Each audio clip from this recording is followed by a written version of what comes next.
light worker, intuitive, a healer, or do you just feel in your gut that something is off?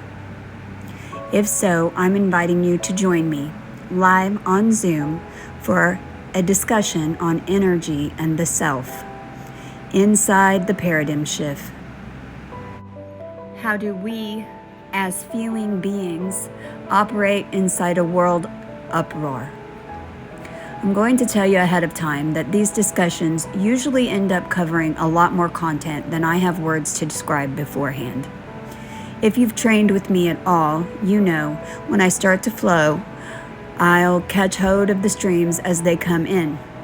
And so having a live audience definitely amps things up and increases the energy immensely.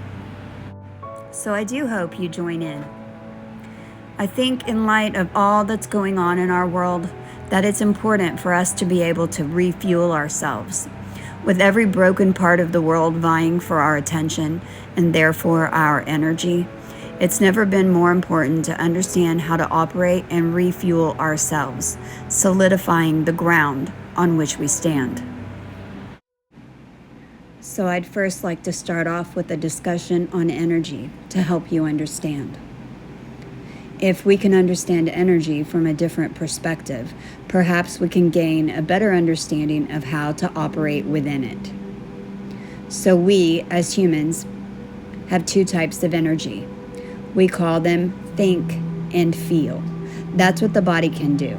It can think and it can feel. But there are three ways we experience that energy, and that's what many call spirit. The spirit that connects all things.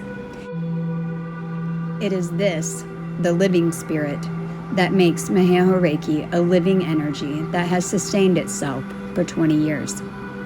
It grew into the tiny creeks and crevices of the world and connected me to all of you, for which I am eternally blessed. In the 20 years since I began teaching publicly, Maheo Reiki has spread to more than 50,000 masters in 40 countries. Yet there are many of you who don't know me. Some who have never communicated with me. Some who only know my name. And some of you may not know who I am at all. So I am personally inviting you all to come and join me in a live training to reconnect with your birthright and operate in our natural state of being. So who am I? Seems like a simple question, right? Yet that's the one that seems to stump the human race. And I do so hope that there are some of you that can relate to what I am about to say.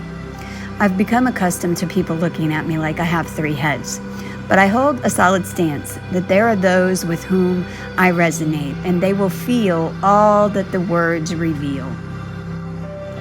So why the puzzle with the question that we have all wondered to ourselves at some point?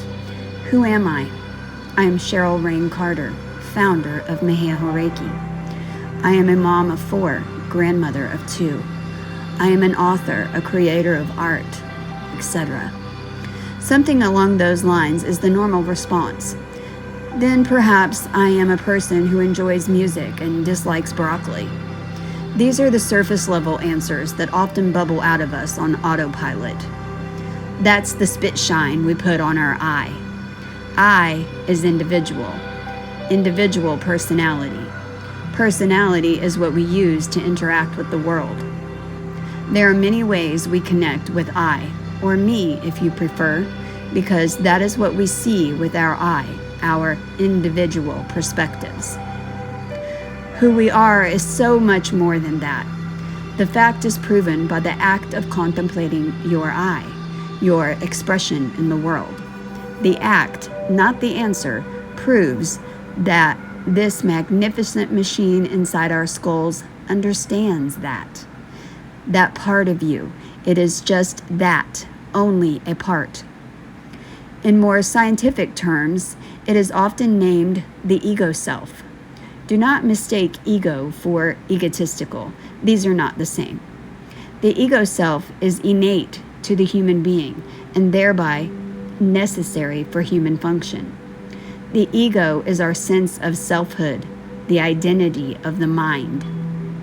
the mind's eye, which Merriam-Webster Online Dictionary defines as the mental faculty of conceiving imagery, imaginary, or recollected scenes. The mind's eye is where we gain access to memory and emotion, as well as the faculties of the body. The mind cannot answer who we are because it's always in movement, analyzing and deciphering. That's what it is meant to do. That's how we navigate our own humanness, continuous flow of time. The mind has plenty of things to keep us busy.